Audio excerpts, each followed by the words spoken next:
Hello दोस्तों, चक्रम take में आपका स्वागत है और स्वागत है हमारे चक्रम टेक की एक और नई रिव्यू वीडियो पर। और आज मैं आपको इन्फिनिक्स स्मार्ट 5 स्मार्टफोन की काफी तगड़ी वाली रिव्यू देने वाला हूं। इस स्मार्टफोन को किस प्राइस रेंज के साथ इसे इंडिया में लॉन्च किया गया, इस स्मार्टफोन में आपको क्या स्पेसिफिकेशन देखने को मिल जाती है, इस स्मार्टफोन को आपको परचेज करना चाहिए कि नहीं करना चाहिए, इस वीडियो में सब कुछ बताऊंगा दोस्तों। उससे पहले अगर आप सब हमारे चैनल पर पहली बार चैनल को सब्सक्राइब कीजिए, साथ ही बेल आइकन दबाइए ऑल कीजिए ताकि हमारे सब वीडियो की नोटिफिकेशन आपको मिल सके जैसे ही हम एक नए वीडियो को अपलोड करते हैं।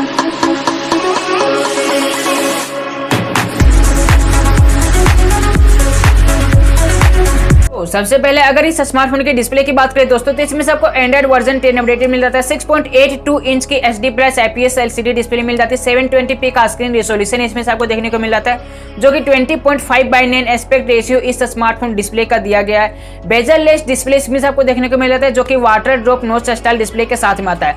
263 ppi पिक्सल डेंसिटी इसमें से आपको देखने को मिल जाता है। दोस्तों डिस्प्ले वाइज ये स्मार्टफोन काफी उतनी भी बढ़िया नहीं देगी, बट एक अच्छा खासा डिस्प्ले वाइज इसमें से आपको एक प्रीफेर दिया गया है। दोस्तों अगर इस स्मार्टफोन की परफॉर्मेंस की बात करें तो इसमें से आपको एक तगड़ी वाली परफॉर्मेंस देखने को मिल जाती है, जो कि एक मिड रेंज बजट स्मार्टफोन में दी जानी चाहिए।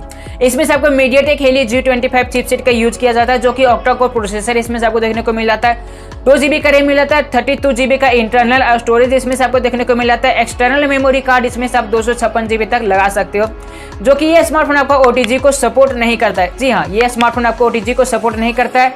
ग्राफिक्स इसमें से आपको PowerVR 8320 एक नॉर्मल सा ग्राफिक्स इसमें आपको देखने को मिल जाता है। यानी कि अगर इस स्मार्टफोन में आप कोई भी हाई ग्राफिक्स का गेम खेलते हो तो ये स्मार्टफोन आपका लेग करने लग जाएगा। लेकिन वहीं अगर आप इस स्मार्टफोन में कोई एक मीडियम ग्राफिक्स का गेम खेलते हो, ये स्मार्टफोन आपका काफी अच्छा खासा मतलब एक स्मूथनेस फीलिंग दे देगी ये स्मार्टफोन। वहीं पे अगर इस स्मार्टफोन के कैमरा के बारे में बात करें तो इसमें से आपको 13 मेगापिक्सल का रियर कैमरा देखने को मिल सकता है, जो कि एक डुअल रियर कैमरा सेटअप के साथ आता है। क्वाड LED फ्लैश इसमें से आपको देखने को मिल जाता है, जो कि कैमरा सेटिंग के अंदर ही इसमें से आपको LED फ्लैश देखने को मिल जाएगा। HDR सपोर्ट के साथ आता है। फ्रंट कैमरा इसमें से आपको 8 मेगापिक्सल का दिया गया है, जो कि LED फ्लैश के साथ आता है फ्रंट कैमरा। अगर इस स्मार्टफोन की बैटरी के बारे में बात करें दोस्तों, तो इसमें से आपको 6000 mAh की बैटरी मिल जाती है। दोस्तों 6000 mAh की बैटरी दी जा रही है, जो कि एक मिड रेंज बजट स्मार्टफोन है। ये बैटरी तो काफी बढ़िया दी गई, मतलब मुझे तो यार काफी बढ़िया लग रहा है कि इसमें से आपको 6000 mAh की एक बैटरी कैपेसिटी दी जा रही है, वो भी एक बजट रेंज स्मार्टफोन के अंदर। तो इसमें से आपको 6000 mAh की ली पॉलीमर बैटरी मिल जाती है। टॉक टाइम बैकअप जिसका कि 53 घंटा तक दिया गया। ये स्मार्टफोन आपको 4G अवेलेबल देने वाले, यानी कि स्मार्टफोन का 5G नहीं 4G होने वाला है। दोस्तों अगर इस स्मार्टफोन के कनेक्टिविटी फीचर के बारे में बात करते हैं, इसमें से आपको wifi 802.11 AC, Bluetooth V5.0, GPS 3.5 mm का ऑडियो जैक के साथ आता है।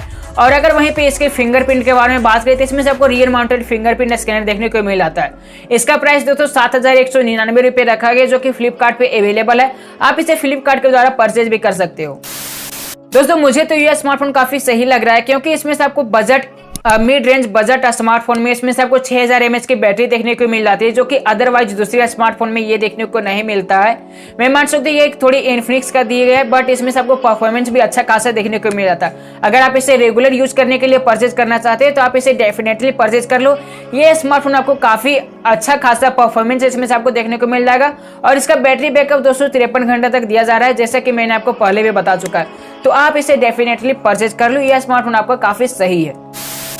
दोस्तों अगर वीडियो पसंद आएगा तो वीडियो को लाइक कीजिएगा, नहीं पसंद आएगा तो डिसलाइक कर दीजिएगा। क्यों नहीं पसंद आएगा मुझे बता दीजिएगा, मैं उसे अगले वीडियो में सुधारने की कोशिश करूंगा। तो मैं मिलता हूं आपसे नेक्स्ट वीडियो में, तो चलो बाय।